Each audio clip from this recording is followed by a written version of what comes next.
আর পারি না, এখন ছড়িয়ে ছিটিয়ে কাজটা করে নিয়ে তারপর গুছাবো। আসতেই হবে, তখন ওই ইয়ের তরকারিটা কি যেন বলে, সয়াবিনের তরকারি।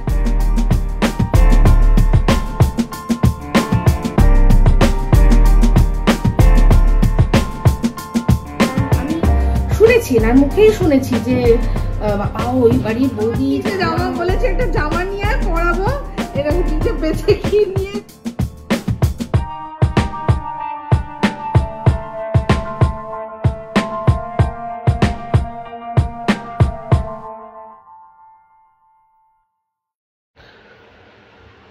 হাই, আমি ইপসিতা। Good afternoon. আমি ইপসিতা। আজকে আফটারনুন থেকে শুরু করছি একটা নতুন ব্লগ। গতকালকে প্রথমত কালার করেছিলাম, আর কালার করলে না এই জায়গাগুলো এগুলো থেকেই যায়, যতই সাবধানে করি না কেন, তাও এখানটা একটু একটু দাগ থেকে যায়। আর গতকাল যে টিপ আর কি মন্দির থেকে টিপ পড়িয়েছিল, সেটা মুখ ধুয়ে মানে ফেস ওয়াশ দিয়ে মুখ ধুয়েও যায় না, এটা থেকে যায়। আর সত্যি কথা বলতে যে ফেস ওয়াশটা ইউজ করছি ওটা সত্যি খুব ভালো, ডট অ্যান্ড কেয়ার, খুব ভালো। ওটা মানে ভীষণ মাইল্ড, এর থেকেই বোঝা যায় যে এর মধ্যে কোনো হানিকারক কোনো ইয়ে নেই, কেমিক্যাল নেই, তো আপনারা ব্যবহার করতে পারেন। তো যাই হোক, আজকে রান্না ঘর থেকে ব্লগ শুরু করলাম, কারণ এখন দেখাবো যে রান্নার ব্যবস্থা কি করা হচ্ছে। ওদিকে দেখতে পাচ্ছেন ডিম সিদ্ধ করতে বসিয়েছি ওই ওদিকে, আর এর পাশে হচ্ছে গিয়ে সয়াবিন। তো একদিকে হবে ডিমের ঝোল আর একদিকে হবে সয়াবিনের তরকারি। তো দুটোতেই মোটামুটি একই রকমের মশলা পড়ে, তাই একটা মানে ওই আদা রসুন কাঁচা লঙ্কা ধনে জিরে ওই দিয়ে একটা মশলা আলাদা করে নেব, এটা দুটোতেই পড়বে। আর তার সাথে সাথে দুটোতেই তো পেঁয়াজও পড়বে আর এই পড়বে, মানে রান্নার মোটামুটি একই রকমের দুটো আইটেম। তবে সয়াবিনটা একটু কষা কষা মতো করব, আর ডিমের ঝোল করব, ঠিক আছে? এইটাই হবে দুটোর মধ্যে ডিফারেন্স। তো যাই হোক, শুরু করে দিলাম কাজ। আজকে সকালে শুধুমাত্র চা বিস্কুট খাওয়া হয়েছে, তো একদম সকাল সকাল মিস্টার দেব বলেছিল বেরোবে, তো যাই হোক সেটা বেরোনো হয়নি, তো হয়তো লাঞ্চের পর বেরোতে পারে। তো সেই জন্যই আগে আর ব্রেকফাস্টের দিকে না দিয়ে সোজা লাঞ্চেরই ব্যবস্থা করে নিচ্ছি, ঠিক আছে?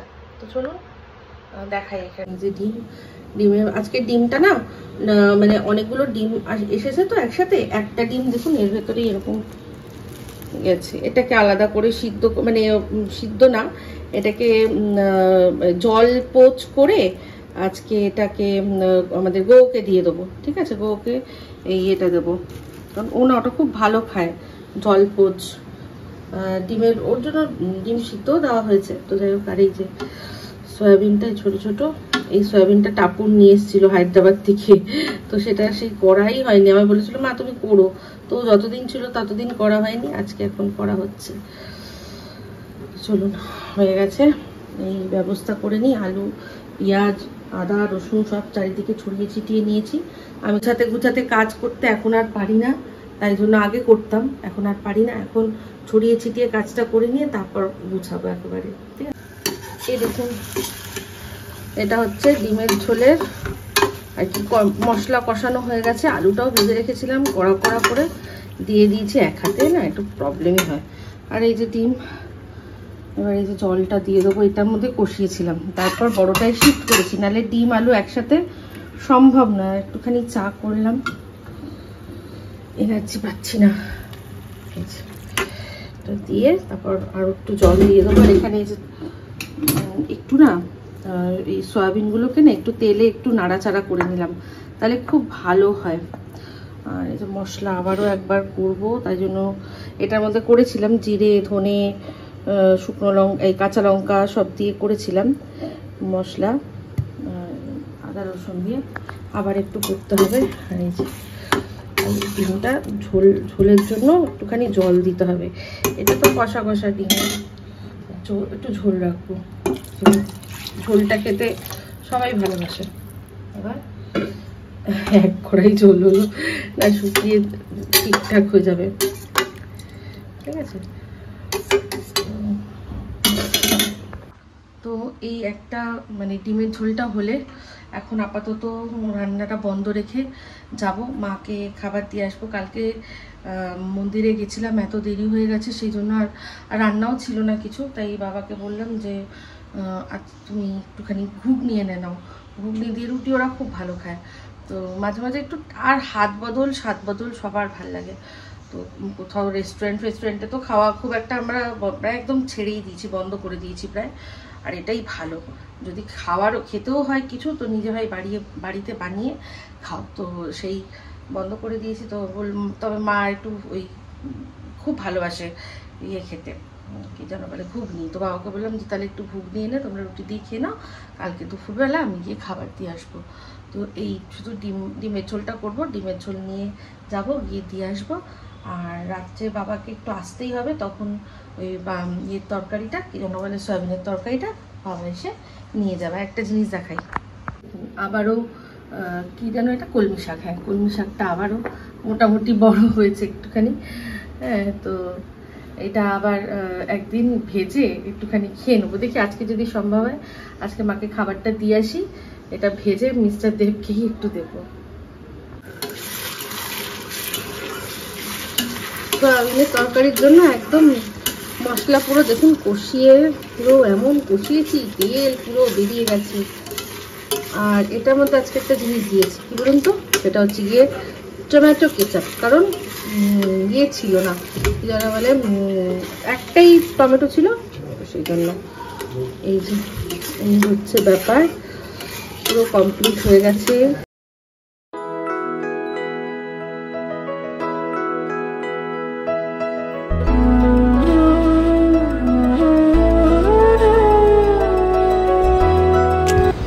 ডিমের ঝোলটা তাড়াতাড়ি করে ভাবলাম গিয়ে আমিও যাব, মাকে গিয়ে দিয়ে আসবো। তো মিস্টার দেব তো তখনও কখন বেরোবে বলছিল না, বলেছিল খাওয়ার পর বেরোবো। তো যাই হোক, তারপরে বললো যে না আমার বেরোতে হবে, তোমাকে আর যেতে হবে না, তুমি ডিমের ঝোলটা দাও, আমি তাড়াতাড়ি মাকে দিয়ে আসছি, দিয়ে তারপর আমি খাবো, খেয়ে বেরিয়ে যাব। তো সেই জন্য আমি আর গেলাম না। তো আমি তারপরে এই যে তরকারিটাই করে নিলাম। তো এই যে কী যেন বলে এটাকে, সয়াবিনের তরকারিটা কষানো হয়ে গেল, হয়ে এবার যেরকমভাবে ডিমটা করেছিলাম ঠিক সেইভাবে, অ্যাকচুয়ালি বেশিরভাগ রান্নাই আমি এখন এইভাবেই করি। এই ছোট লোহার কড়াইটার মধ্যে খুব তাড়াতাড়ি আর কি মশলা কষানো হয়, মানে লোহার কড়াই বুঝতেই পাচ্ছেন খুব হিটটা তাড়াতাড়ি হয়। তো যেহেতু তাড়াতাড়ি হিট হয়, তাই জন্য তাড়া থাকলে আমি ওটার মধ্যেই কিন্তু করি। আর ওটা মানে খুব সুন্দরভাবে তাড়াতাড়ি হয়ে যায়, একটু সামনে থেকে নাড়াচাড়া করতে হয়। ওটাতে আবার বসিয়ে দিয়ে আপনি যদি চলে যান, একদম লো ফ্লেম করে দিলেও কিন্তু লেগে যাওয়ার চান্স থাকে, জল শুকিয়ে গিয়ে খুব তাড়াতাড়ি। তো সেই জন্য ওটাকে রেখে কোথাও যাই না, যখন দাঁড়িয়ে দাঁড়িয়ে রান্না করতে হয় তখন একেবারে ওটাতে মশলা কষিয়ে তারপর যে কোনো বড় কড়াইয়ের মধ্যে ট্রান্সফার করে তারপর সেখানে আবার নাড়াঘাটা করে আর তারপর ওর মধ্যে জল দিয়ে ফুটিয়ে নিই বা সিদ্ধ করে নিই। এই লোহার কড়াইটার একটা জিনিস হচ্ছে, সেটা হচ্ছে ওটার ঢাকনাটা না, মানে কোনোটাই সেট হয় না আমার। ওটার আন্দাজে একটা ঢাকনা মনে হয় নিয়ে গিয়েই দোকান থেকে কিনতে হবে, সেই জন্য ওটা ঢাকনাটা থাকে না। অল্প পরিমাণ তরকারিও আমি ওটা চাপা দিয়ে রান্না করতে পারি না, তাই জন্য আমাকে ওটা ট্রান্সফার করতেই হয় বড় কোনো জায়গায়। তো ছোট পরিমাণের রান্নার জন্য আমি মানে মেনলি ওটাকে ঢাকার জন্য আমি একটা ঢাকনা কিনবো, দরকার পড়লে নিয়ে গিয়ে বা যেভাবেই হোক মেজারমেন্ট নিয়ে আমি এটা করব। তো যাই হোক, এই যে দেখুন নুনটাও দিয়ে দিলাম। এমনিতে সিদ্ধ করার সময়, মানে সয়াবিন সিদ্ধ করার সময় আমি একটু নুন দিয়েছিলাম, তারপর আবারও দিয়ে দিলাম। তো কষিয়ে ভালো করে এর মধ্যে জল গরম করে রেখেছি, জল গরমটাও দিয়ে দেবো। খুব বেশি গরম জল দেবো না, অল্প একটু দেব। তো এটা করার মানে করছিলাম আমি, করতে করতেই তারপর মিস্টার দেব খাবার দিয়ে আর কি মাকে চলে এসেছিলো। তো তাকে আবার খেতে আমি দিয়ে দিলাম। এই যে জলটা একটুখানি ভালো করে চেঁচে মানে জল দিয়ে তার মধ্যে যেটুকু মশলা আছে চেঁচে নিয়ে কড়াই থেকে তার মধ্যে দিয়ে এটাকে জাস্ট ঢাকা দিয়ে, আলুটাই শুধু সিদ্ধ হওয়া, আর তো সব হয়েই গেছে। আর এত ছোট ছোট করে আলু, সে সিদ্ধ হতে আর কতটা সময় লাগে, তাই সেটার অনুযায়ী অল্প করেই জল দিয়েছিলাম, দিয়ে এটা নামিয়ে নিয়েছি। নামানোর সময় ঘি গরম মশলা যেরকম দেয় সেরকমই। তো তো সয়াবিনটা আমাদের বাড়িতে মোটামুটি টাপুর খুব ভালো খায়, আমিও খুব ভালো খাই, আর রনও কিন্তু আগে খেত, কিন্তু এখন ব্যাপারটা হয়ে গেছে কি, তখন ওকে চিকেন বলে খাওয়াতাম, কিন্তু এখনও বুঝতে শিখে গেছে যে এটা মোটেই চিকেন নয়। তাই একবার হয়তো মুখে দিলেও ঠিক মুখ থেকে বার করেও ফেলে দেয়, খাবে না। রনু এখন মানে পরিষ্কার, সে হচ্ছে শুধুমাত্র মাছ মাংস ডিম ছাড়া কিছু খাবে না, বিশেষ করে মাছ মাংস। ডিমটাও এখন মানে বেশি বেশি পরপর 2 দিন ডিম হয়ে গেলে ওনার আবার পছন্দ না, তো সেই জন্য ওর মেন হচ্ছে গিয়ে চিকেন খাওয়া। তো যাই হোক, অনেকগুলো কথাই বললাম, এরকমভাবে আপনাদের সাথে ভয়েস ওভার দিয়ে আমি ভিডিও খুব কমই করি। অ্যাকচুয়ালি এক একজনের এক একটা আর কি স্টাইল, তাই না? সবার স্টাইল তো একরকম হবে না, তো সেক্ষেত্রে আমার আবার মানে ডাইরেক্ট ক্যামেরা অন করে আপনাদের সাথে ডাইরেক্ট আর কি ক্যামেরার দিকে তাকিয়ে কথা বলা, যেটা যেন মনে হচ্ছে হ্যাঁ আপনাদেরই আমি আর কি সামনেই দাঁড়িয়ে কথা বলছি, বা আপনারা সামনেই আছেন, আমি আমার কথাগুলো বলে যাচ্ছি এক নাগারে। কিন্তু এই ভয়েস ওভার দিতে গিয়ে না আমি বলছি এটা আমার পার্সোনাল কথা, অসুবিধা কিছুই না, কিন্তু মানে যেন কেমন একটা অন্যরকম লাগে। তবে যাই হোক, সবসময় ক্যামেরার সামনে কথা বলে আবার যখন ভয়েস ওভার দেওয়া হয় সেটাও একটু আলাদা লাগে। এই দেখুন রনু এখানে ওই ওর সব ভারতনাট্যমের মুদ্রা ও নিজেই কিন্তু চালিয়ে দিতে বলে, আর নিজেই শেখে। এই চ্যানেলটার নাম কলা দর্পণ, আপনাদেরও যদি কারোর শখ থাকে অবশ্যই শিখবেন তো এখান থেকে। তো এই যে দেখুন নিজেই করছে, কিন্তু ওকে ক্যামেরাবন্দি করা যাবে না। যতবার ক্যামেরা আর কি নিয়ে যাওয়া হচ্ছে ততবার ও হয় এটা করছে না, বন্ধ করে দিচ্ছে, আর না হয় গিয়ে চুপচাপ বিছানায় বসে পড়ছে। তো সব তো পারে না, একটু করে শিখছে নিজের থেকেই। আমার কিন্তু বেশ ভালো লাগছে এই জিনিসটা। এই যে আমার ডিমের ঝোলের ফাইনাল লুক, রনুকে দিচ্ছি ডিম, ওই জন্য 2টো আলু নিয়ে নিই, আলু খেতে ভালোবাসে। এই 2টো আলু এখন শিখছে মুদ্রা, কিন্তু ভিডিও করা যাবে না, বারণ আছে। ক্যামেরা দেখলেই সি ফর ক্যামেরা বন্ধ করতে বলছে। আর এই হচ্ছে আমাদের কি বলে এটার নাম, এটা আরেকটুখানি হবে, এটা সয়াবিনের তরকারি আরেকটুখানি হবে, মানে এটা স্ট্যান্ডিং এ আছে। এই দু রকমের রান্না, 2 পদ হয়েছে, বেশ ভালো রোদ উঠেছে। এই যে ওয়াশিং মেশিনটা আবার চালাবো, সব জামা কাপড় দিয়েছি, এর উপরেও জামা, কি অবস্থা দেখুন। এটা এই জায়গাটা না ওই আনার সময় একটা দাগ লেগেছিল, তো যাই হোক কাচবো। আর সব শুকিয়ে গেছে, এটুকু ছিল মা, রনু এসি চালিয়ে দিয়েছে, বাবা নেই বাড়িতে। এই যে জামা কাপড় সব তুলেছি, মেসাতে খেয়ে বেরিয়ে গেল, এত তাড়াহুড়ো যেখানে ভাত একটুখানি রাখলো, যার আমি ওখান থেকে তুলে নিয়ে খেয়ে নেবো। আমি এবার যাবো স্নান করতে, গোবর খাওয়া হয়ে গেছে, রনু খাওয়া হয়ে গেছে, জামা কাপড়গুলো পরে আরও আর কি করবো, কি যেন বলে ভাজ করবো। তো এই যে কাজগুলো নিয়ে এসেছিলাম ওগুলো আমি এখনও কটিং করিনি, আর কটিং করবো না। আপনাদের তো বলেই দিয়েছি যে আমরা এখানে আর থাকছি না, তো একেবারে যেখানে যাব সেখানেই এটি কটিং করবো, এইভাবে নিয়ে যেতে সুবিধা হবে। আবার এখন মানে টবের মধ্যে বসিয়ে সেই টবটা নিয়ে যাওয়া হচ্ছে, এরকমভাবে নিয়ে চলে যাবো। তো যাই হোক এখানে জামা কাপড়গুলো করছে, আজকে আরেকটু ভালো ঝোলমোলের রোদ বলে আবার একটুখানি কাছাকাছি করে নেবো। তারপর মানে মেশিনটা চালিয়ে দিয়ে আমি চলে যাবো বাথরুমে, স্নান করে তারপর চলে আসবো। তো রনুকে ওর বাবা যখন বেরোবে তখন আমি ঘরে নিয়ে বলেছিলাম যে আমার ফোনটা দিয়েছিলাম, যে আমার ফোনে ও একটু ক্যারাম পুললে কি আছে ও খেলতে চায়, তো দিয়ে ভুলিয়ে রেখেছিলাম। এখন বেরিয়ে এসে দেখছে বাবা নেই, তো আবার ওকে বলছি যা এসি চালা, এসিতে গিয়ে বস, যাতে ভুলে যায়। চলো আমরা Open YouTube. চলো iPhone open YouTube. চলো দিচ্ছি, iPhone open YouTube. চলো iPhone open. চলো। My phone open YouTube. ঠিক আছে দিচ্ছি, তুমি বাবা। আজকে আমি রান্নাঘরটা মানে হালকা যেটুকু পারলাম গুছালাম, এইমাত্র খাওয়া হলো, বাসন সব সরিয়ে রেখেছি। আর এই যে তেলের যে শিশিগুলো, এগুলোকে হালকা একটু উষ্ণ গরম জলের সাথে আর কি যেন বলে বাসন মাজার সাবানের সাথে এটা ভালো করে আর কি ভিজিয়ে রেখেছি। তারপর ভেবেছিলাম যে মাসিকে দিয়ে ধোয়াবো, কিন্তু অগত্যা আবার রেখে দিয়ে আমাকেই কালকে ধুতে হবে। অ্যাকচুয়ালি ব্যাপারটা কি হয় বলুন তো, এটা নিয়ে মিস্টার দেব আমাকে বলছিল যে তুমি বেশি পাকা। অ্যাকচুয়ালি এই জবের থেকে আমরা ঠিক করেছি আমরা এখান থেকে শিফট করব। আমি এই মাস যখন পড়েছে তখন থেকেই আমি মাসিকে বলেই দিয়েছি যে আমরা শিফট করছি, তুমি যদি অন্য কোনো কাজ পেয়ে যাও এই টাইমটা তাহলে তুমি ধরে নিও, ঠিক আছে? কারণ দেখুন আমার বক্তব্য হচ্ছে একজন গরিব মানুষ, সে তার অনেক রকম ঝক থাকে। সেখান থেকে হঠাৎ করে যখন আমরা যাচ্ছি টাটা বাই বাই, আর না কালকে থেকে তোমাকে আসতে হবে না, এটা আমি করতেই পারতাম, আমাকে কে আটকাতো? নিশ্চয়ই কেউ আটকাতো না, কিন্তু আটকেছে, অবশ্যই আটকেছে আমার বিবেক। যে তখন হয়তো উনি বলতেন যে তুমি যদি আগে বলতে বৌদি আমি একটা অন্য কাজ পাচ্ছিলাম, আমি হয়তো নিয়ে নিতাম। আমি এইটা চিন্তা করেই কিন্তু যেই মুহূর্তে আমরা আর কি আমাদের যিনি মানে ল্যান্ডলর্ড আছেন তাকে যে সময় আমরা বলেছি, আমাদের যেরকম ভাবে আর কি এগ্রিমেন্ট অনুযায়ী বলার, আমরা যে সময় ওনাকে বলেছি ঠিক তার পরের দিনই আমি মাসিকে বলে দিয়েছি। এবার তারপর থেকে হয়েছে কি, উনি এবার প্রচন্ড আমার কাজে ডিলে করছে, মানে একবেলা আসছে তো একবেলা আসছে না, যে টাইমে আসার কথা তার অনেক পরেও চলে যাচ্ছে, তাকে ফোন করে আমাকে আনতে হচ্ছে। মানে অ্যাকচুয়ালি আমার কাজে সে ঢিলেমি করছে, কারণ জানে যে পরের মাস থেকে তো এই কাজটা আমার থাকবেই না, তাই এই বৌদিকে আমার আর তোয়াজ করে চলার উচিত না।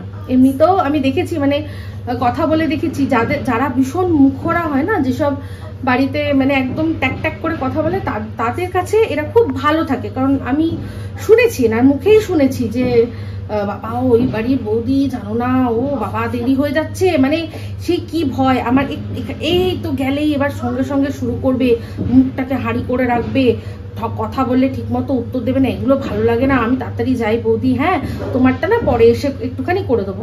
ঠিক আছে, ভালো কথা। মানে ওই বৌদি যার মুখরা, যে প্রচন্ড মানে মুখ চালিয়ে নিজের কাজটা করিয়ে নিতে পারে, তাদের কাছেই কাজটা ভালো হয়। আমি আসলে নিজের বাড়ির মতো করে যে তুমি তোমার বাড়ির যেরকম পরিষ্কার করো আমার বাড়িটাও ওরকম করো, এটাই আমি সবার সাথে করি, তো দোষটা মনে হয় আমারই। মানে আমি এনার ক্ষেত্রে বলছি, আমি সবার ক্ষেত্রে বলছি না। আমার তানজিলাকে বলতে হতো না, তানজিলা নিজে নিজে মানে খুঁজে খুঁজে কাজ বার করে নিয়ে করতো, আপনারা সবাই দেখেছেন। ওর সম্পর্কে বলবো না, তার আগে যে ছিল তার সম্পর্কেও সেরকম আমি বলতে পারবো না। হ্যাঁ, তার একটা জিনিস ছিল, না বলে একটু কামাই করতো, বাট আর টাইমিং আমার সাথে ম্যাচ করতো না। বাট বাকি মেয়েটি খুবই ভালো ছিল, ভীষণ ভালো, নরম মিষ্টি স্বভাবের মেয়ে, মিষ্টি মিষ্টি কথা বলা মেয়ে, খুব ভালো মেয়ে ছিল। আর তার টাইমিং ম্যাচ করলো না। তানজিলাকে তো আপনারা সবাই জানেন। আর এই দিদি সত্যি বলছি ঠিকই ছিল, কিন্তু ওই যে ব্যাপারটা হচ্ছে আমি মনে হয় ঠিক রাখতে পারিনি, সেই জন্যই এই এখন যাওয়ার একটা এই মুহূর্তটা আজকে, যেহেতু এখন ওনার অন্যান্য এখানে যেখানে কাজ করতে আসে তারা আর কি হয়তো ছুটি দিয়েছে বা কিছু করেছে, তাই জন্য এখন আমাকেও ছুটিটা দিতে হবে, ঠিক আছে? কিন্তু আমি যখন কোনো সময় থাকি না, আমি যখন ছুটি দিই, তারা তো আর ছুটি দেয় না, না? তো তখন তো তাদের বাড়িতে আসতে হয়। কিন্তু যেহেতু এখন অন্য বাড়ি ছুটি পেয়েছে বলে এই আসবে না, বা এই জিনিসটা আজকের জন্য বলছি না, ব্যাপারটা এখন জবের থেকে আমি বলেছি, তবের থেকেই আমি দেখছি যে এই জিনিসটাই উনি করছেন, তো খারাপ লাগছে। তারপর বুঝলাম শেষে মিস্টার দেব বললো যে দোষটা আমারই পাকামি, আমারই সবকিছু, বলার কোনো দরকার ছিল না। ওনারটা উনি ঠিক বুঝে নিত, সবার জন্যই ভগবান কিছু না কিছু ঠিক করে রাখে, তো তোমার পাকামি করে বলার দরকার ছিল না। যখন লাস্ট দিন হাতে মাইনেটা দিতে, তখনই মাইনেটা দিয়েই বলতে পারতে যে কালকে থেকে আর আসতে হবে না। এবার আমাকেই খেসারতটা দিতে হচ্ছে, সেই জন্যই যে আজকে এবেলা আমাকে একটু ঘরটাও ঝাড় দিয়ে নিতে হবে, আর রান্নাঘরটাও আমি যেটুকু পারলাম করলাম কি। ঠিক আছে, চলুন পরে আসছি। এখন বাজে কটা শুনবেন? এখন বাজে 7:45। তো যাই হোক, একটা ওই ভিডিও করছিলাম, সেই ভিডিওটা করা হলো। মিস্টার দেব এখনো আসেননি, সব এদিকে জামা কাপড় আবারও যে কটা জামা কাপড় ওখানে শুকাচ্ছিল সব কটা তুলে নিলাম। তো এখন এগুলো করিনি, কি যেন এলে গুছাইনি। আমার তো সবচেয়ে বিরক্তিকর কাজ হচ্ছে জামা কাপড় গোছানো। তো মিস্টার দেব এখনো আসেনি। মিস্টার দেবকে ফোন করেছিলাম প্রথমবার, মানে আমাকে প্রথমবার ফোন করলো, তো তখন কিছু কথা বলবো, তার মধ্যেই বললো দাঁড়াও। তারপর আবার আমি ফোন করলাম, ফোনটা ধরলো না। অ্যাকচুয়ালি ব্যাপারটা হচ্ছে গিয়ে যাওয়ার সময় বলেছিলাম যে 3টে জিনিস এমার্জেন্সি। হ্যাঁ, তার মধ্যে 1 হচ্ছে গিয়ে কাঁচা লঙ্কা, 2 হচ্ছে গিয়ে টমেটো, 3 হচ্ছে গিয়ে ব্যাটারি, ওই এ সাইজের ব্যাটারি হয় না এসি রিমোটের জন্য। তো আমাদের এখানকার যে এসি রিমোটটা প্রথম যখন আমরা এসেছিলাম যে রিমোটটা সেটা খারাপ হয়ে গেছিলো, তখন আমরা আবার একটা এসি রিমোট অর্ডার করেছিলাম, সেম রিমোট। তো সেটা খুঁজে পাচ্ছি না, কোথায় আছে ভগবান জানে। তাই জন্য আজকে মানে 2 দিন আগেই অর্ডার করেছিলাম, 2 দিন না 3 দিন আগে অর্ডার করেছিলাম, আজকে দিয়ে গেল অ্যামাজন থেকে রিমোটটা। এবার সারা ঘরে ব্যাটারি খুঁজে পেলাম না। মিস্টার দেবকে বললাম যে ব্যাটারি একটা তুমি এনো। যাই হোক সেই ব্যাটারি আনবে, সেটা মনে করিয়ে দেওয়ার জন্যই আমি মেনলি আর কি ফোনটা করেছিলাম। তো যাই হোক সেটা তো করেনি। তো আমি আজকে বললাম যেরকম আজকে আবার একটা জামা কাপড় কেচেছি, সেই জামা কাপড়গুলো এই যে এখনও শুকাতে দেওয়া হয়নি, তো এবার শুকাতে দেবো। তাই ভাবলাম একটুখানি আপডেট দিই, এবার কি রান্নাবান্না কি হবে না হবে সেটা মিস্টার দেবকে না হয় একটু বলতাম। রান্নাবান্না কি অবশ্য কি যেন বলে, যে তরকারিটা করেছিলাম সেটা তো খাইনি, মিস্টার দেব তো খাইনি, শুধু ডিমের ঝোল দিয়ে একটু খেয়ে বেরিয়ে চলে গেল। তো রাত্রে এখন মিস্টার দেব দেখেছি কি ভাত খেতে চায় না, তো রুটি খেতে চায়। তো যেমন আগে একদম রুটি খেতোই না, তো এখন খেতে চায়, রুটি খেতে চায়। তো দেখি রুটি, আর আমাদের এখানে একটা জায়গায় ওখানে খুব ভালো রুটি হয়, তো সেটা ফেরার পথেই রাস্তায় পড়বে।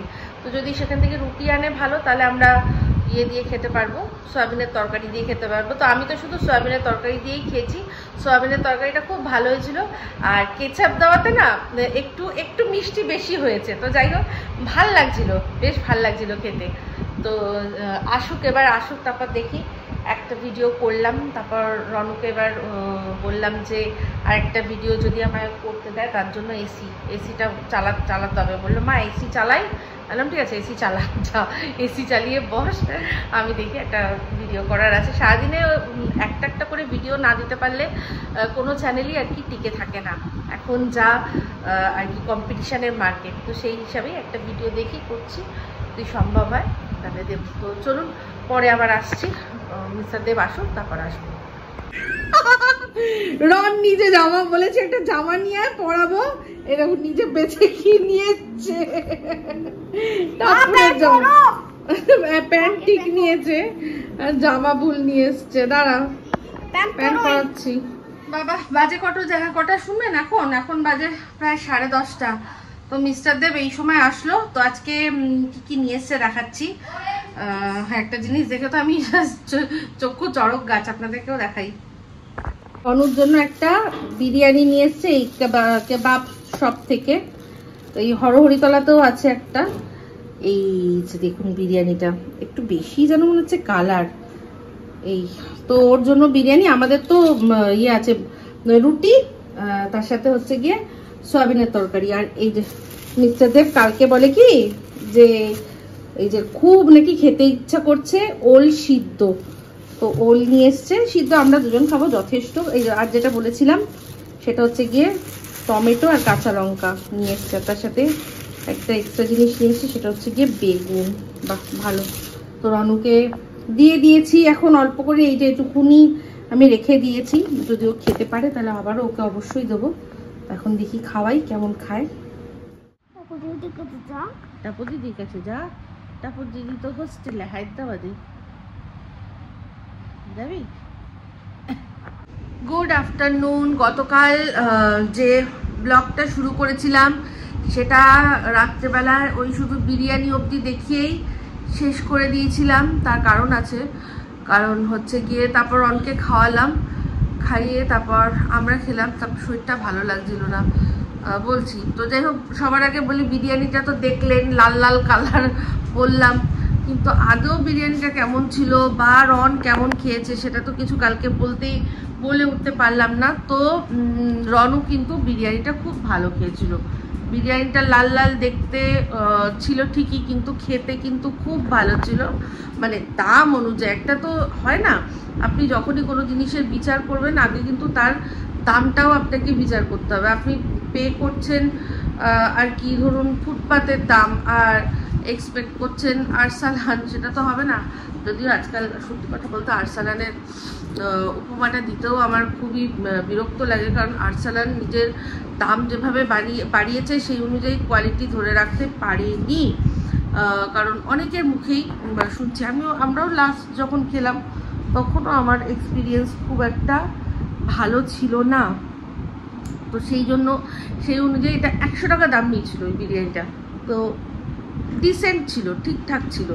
রনু খুব অ্যাকচুয়ালি যার জন্য আনা সে খুব ভালো খেয়েছে, তো ও তো পুরো চালটা খেতে পারেনি, ওর থেকে চাল আমি আর মিস্টার দেবো একটু একটু খাওয়ার সময় আর কি আমরা একটুখানি টেস্ট করলাম, জানার জন্য যে পরে যদি কোনোদিনও মনে হয় যে সবার জন্য আনবো আদৌ সেটা ঠিক হবে কি হবে না, তো সেইটার জন্যই আর কি আমরা একটু একটু খেয়ে দেখেছিলাম, ভালো ছিল। তো যাই হোক, মেন হচ্ছে বিষয়টা যে এখন আমাদের দুজনেরই শরীর মানে ভীষণভাবে কিন্তু জুৎসই না, মানে খারাপ বলবো না, কারণ যার মানুষের শরীর খারাপ সেরকম শরীর খারাপ হলে তাকে হসপিটাল নার্সিংহোমে নিয়ে যেতে হয়, কিন্তু ওরকম বিষয় না। কিন্তু আমাদের দুজনেরই শরীর একদম জুৎসই নয়, কারণ দুজনেরই আমার হচ্ছে প্রচণ্ড লো প্রেশার, আমি বুঝতে পারছি, আর মিস্টার দেবের প্রচণ্ড হাই প্রেশার। কালকে তো একটা পয়েন্টে গিয়ে আমি খুব ভয় পেয়ে গেছি, মানে এমন সে মানে করছে না, দর করে ঘামছে, রীতিমতো কাঁপছে, মানে হাত পা কাঁপছে। আমি পুরো বুঝতে পারছি যে প্রেশারটা প্রচণ্ডভাবে হাই হচ্ছে। আর আমার মিস্টার দেবকে নিয়ে টেনশনের একটা কারণ হচ্ছে কি, মিস্টার দেবের না নিচের প্রেশারটা ওটা অনেক বেশি হাই, মানে ওপরেরটা অনেকটা হাই হয় ক্ষতিকর, কিন্তু নিচেরটা হাই হলে সেটা শুনেছি আরও ক্ষতিকর, যেটা কিনা ডাক্তাররা আমাকে মানে সবসময় বলে, আর আমাদেরকে প্রথমেই বলে দিয়েছিল যে ওনার নিচেরটা যে খুব হাই, এটা খুব চিন্তার বিষয়, ওনাকে সাবধানে আর কি চলাফেরা করতে হবে। তো যাই হোক, আমি কালকে ওরকম অবস্থা দেখে বললাম যে তুমি প্রেশারের ওষুধ খেয়েছিলে। অ্যাকচুয়ালি প্রেশারের ওষুধটা মিস্টার দেবের মানি ব্যাগেই আমি রাখার ব্যবস্থা করেছি, কারণ ওষুধ খাওয়ার টাইমিংটা এমনই যে সেই সময় কখনো বাইরেও থাকতে হতে পারে কাজের জন্য, এই জন্য তো সেই জন্য মানি ব্যাগেই রেখে দিয়েছি যে বাই চান্স তুমি যদি বাইরেও থাকো তাহলে যখন ওষুধ খাওয়ার আর কি টাইমটা হবে তুমি খেয়ে নিতে পারবে। তো বললাম যে তুমি খাওনি, পরপর 2 দিন আমি জানি ওই টাইমটা বাইরে ছিল, তো আমি বললাম তুমি খেয়েছো প্রেশারের ওষুধ? বলছে কি মা না খাইনি। কি অবস্থা, তুমি এরকম করছো। তো যাই হোক, তারপর কালকে থেকে টাইম টু টাইম ওষুধ খাচ্ছে, তো এই হচ্ছে ব্যাপার। তো ওনার ছিল ভীষণ প্রেশার হাই আর আমার লো। আমার তো মাথা ঘুরছে, আমি জানি না এটা লো প্রেশারের জন্য আমার মনে হচ্ছে, আমার মন বলছে এটা লো প্রেশারের জন্যই হচ্ছে, নাহলে স্পন্ডিলাইটিসের জন্য আমার মাথা ঘোরে, সেটা কোনো বড় কথা না। বড় কথা মনে হচ্ছে এটা প্রেশারটা লো, শরীরে এনার্জি একদম পাচ্ছি না, ভীষণ লো ফিল করছি। তো যাই হোক, যেটা বলছিলাম, তো সেই জন্য মিস্টার দেব বললো কি যে ভাল লাগছে না, তো এই জন্য আমরা না ওই বসে ওটিটিতে কিছু দেখা, কোনো কন্টেন্ট দেখা কিচ্ছু করছি না, কিচ্ছু না। কালকে খেয়েছি, খেয়ে সোজা ঘরে এসে এসি চালিয়ে এবার কি করবো, আমি একটুখানি মিস্টার দেব বললো যে চলো তাহলে ব্লগটা এন্ড দেখি কতদূর কি হয়েছে, এন্ড মানে আর কি ওটা এডিট করি। এবার প্রথম জাস্ট শুরু হাই আমি ফিতাটুকু লিখেই বলছে কি আমার না আর ভাল লাগছে না, আমি পারছি না। আমি বললাম ছেড়ে দাও, বললাম যে তুমি তোমার ফোনটা নাও, নিয়ে কিছু দেখতে দেখতে দেবে ঘুম চলে আসবে। তো দেখলাম ফোনও নেয়নি, মানে তারপরেই ওদিকে ফিরে ঘুমিয়ে পড়েছে। আর তারপর আমি মোবাইল ঘাঁটছিলাম, অনেক দিন পর আজকে ফেসবুক ঘাঁটছিলাম। মানে অ্যাকচুয়ালি তো একটা সময় আমার ফেসবুকের প্রোফাইলটা খোলা হচ্ছে 2010-এর, তো তখন থেকে খুব ফেসবুকে আমি অ্যাক্টিভ, মানে যা করছি যেটা করছি সব কিছু আর কি, কোথায় চেকিং কোথায় চেক আউট, আমার টাইম লাইন দেখলে পুরো বুঝতে পারবেন। তো যাই হোক, এই ইউটিউবটাতে অ্যাক্টিভ হওয়ার পর থেকে ফেসবুকটা আমার কমে গেছে, ছবি টবি কিছুই পোস্ট করা হয় না আমার। আমি যখন পুরোনোগুলো দেখছি আমি তোর এখানে কত সুন্দর সব টাইম বাই টাইম রয়েছে, যদিও ইউটিউবে এখন আমার ভিডিও আকারে পেয়ে যাবো আমি কি করেছি না করেছি, কিন্তু তাও যে ছবিগুলো যখন পুরোনো ছবিগুলো দেখছিলাম না তখন মনে হচ্ছিল এই তো কি সুন্দর ছবি দিয়েছি। এখন তো এত কিছু হয়, অনেক কিছুই ছবি দেওয়া হয় না, তো মনে হচ্ছিল যে না ফেসবুকটা তো এবার অ্যাক্টিভ থাকতে হবে, যা ভিডিও হচ্ছে ইউটিউবে ফেসবুকে অন্তত ছবি দিয়েও তো রাখলে কি হয় যে পুরনো যখন তারপর আপনার মেমোরিগুলো আসবে তখন আপনি শেয়ার করবেন, ওগুলো ভালো লাগে। এখন আমার পুরনো অনেক আমি কিছু পোস্ট করেছিলাম বলেই হয়তো আমি রোজ চাইলে হয়তো একটা করে মেমোরি তখন শেয়ার করতে পারবো, আমি আগে যা পোস্ট করে রেখেছি। কিন্তু তারপর এখন তো নতুন করে কিছু ফেসবুকে মেমোরি কিছু ধরে রাখছি না। তো এটাই আমি চিন্তা করছিলাম যে ফেসবুকে একটু অ্যাক্টিভ থাকতে হবে। তো পুরোনো ছবিগুলো দেখছিলাম, কোথায় কখন গেছি না গেছি, আমাদের ছবিগুলো সব দেখে ভালো লাগছিল। ওই দেখতে দেখতে কখন তারপর কিছু কমেন্টের উত্তর দিচ্ছিলাম। তো সেই জন্য আমি রোজ হচ্ছে একটু লাইভ করি। কালকে মিস্টারদেব বললো যে একদম দরকার নেই, সোজা একদম ঘরে যাও, এসে চালিয়ে গিয়ে শো, আজকে করতে হবে না বসে। মানে ওই আমি তো টাপুরের যে ঘরে সে ঘরে করি, ওখানে তো এসি নেই, কোনো দরকার নেই। আর এসি এখানে তো এই ঘরে তো রনের সামনে লাইভ করাই যাবে না, ও যা ইয়ে করবে, চিৎকার চেঁচামেচি, ও যা মানে ওর যা খেলা, ওর যা আওয়াজ, ওতেই আর কি আমার লাইভ হয়েছে আর কি। তারপর দেখা গেল আমার লাইভে আমার উপরে ঝরে বসে আর কি, যে কি কি লিখতে মাঝে মাঝে কোলে এসে বসে। তো যাই হোক, সেইটাই বললো যে চুপচাপ ঘুমাও। আর এই করলাম। তো এখন মিস্টার দেব আর আমি দুজনে সকালবেলা উঠে চা বিস্কুট খেয়েছি। তারপর হচ্ছে গিয়ে ম্যাগি করলাম, ম্যাগি করে খেলাম। বললো যে আমি আজকে লাঞ্চ করবো না। তো আমাদের রান্নাবান্নার কোনো ঝামেলা নেই। গতকালের ডিম রয়েছে, কারণ ডিম তো আমি খাইনি। হ্যাঁ, মিস্টার দেবকে একটা দিয়েছিলাম, রন একটা খেয়েছিল দুপুরবেলা, মাকে দুটো দিয়েছি। এরকম করে তো আছে, ডিম অনেকগুলোই তো করেছিলাম, রয়েছে। আর রান্নার কিছুই করতে হবে না। তো এসে খাবে না বললো, রাত্রে খাবে। তো রাত্রে আমাকে যাওয়া বলছে আজকে রাত্রে কিন্তু ওই ওলটা দিয়ে ভাত খাবো। হ্যাঁ, সিদ্ধ ওল সিদ্ধ দিয়ে আমরা, হ্যাঁ ওটা দিয়ে ভাত খাবো। তো ওই যাই হোক কিছু একটা করে নেবো, ওর যা আছে সেই দিয়েই চলে যাবে, কোনো চাপ নেই। আমাকে বলেছে চুপচাপ তুমি রেস্ট নাও, আর পারলে ব্লগটা এডিট করে দিয়ে দিও। তোমার ভিডিও টিডিও করলে করবে, না করে সেটা তোমার ব্যাপার, তোমার শরীর, কিন্তু ব্লগটা দিয়ে দিও আর রেস্ট নিও, এটুকুই বলে গেলাম। তো যাই হোক, এই হচ্ছে ব্যাপার। তো অ্যাকচুয়ালি স্ট্রেস এতটা, চিন্তা এতটা, জানেন তো ব্যবসায়ী যাদের হয় তাদের যে কীরকম হয়, আপস অ্যান্ড ডাউন। সত্যি কথা বলতে এই আপস অ্যান্ড ডাউনসের জন্য মানে আমি এমন ঘটনা মানে একদম জীবন থেকে দেখেছি, পরিচিতের মধ্যে অনেক বড় হয়ে যাচ্ছে। থাক, অন্যতে আর কি আপনাদের সাথে শেয়ার করব। এটাই এই আপস অ্যান্ড ডাউনস, যেটা মানুষকে বোঝাতে না পেরেও অনেক সময় অনেক কিছু হয়ে যায় তাদের সাথে। বলবো, আলোচনা করবো, এখন অনেক বড় হয়ে যাচ্ছে। যাই হোক, এই ব্লগটা এখানেই এন্ড করছি। যদি ভালো লাগে তাহলে অবশ্যই লাইক শেয়ার কমেন্ট করতে ভুলবেন না। যারা চ্যানেলটা সাবস্ক্রাইব করেননি তারা সাবস্ক্রাইব করে নেবেন। সবাই ভালো থাকবেন, সুস্থ থাকবেন। আবার আসছে খুব সিক্রেট নতুন ব্লগ নিয়ে। তো চলতে হে ফ্রেন্ডস, তো আমি ইয়াদ রাখনা। এই যে রনুবাবু উঠে পড়েছে, এখন রনুবাবুকে ইয়ে করাবো, কি যেন বলে, খাওয়াবো দাওয়াবো। ঠিক আছে, চলো টাটা।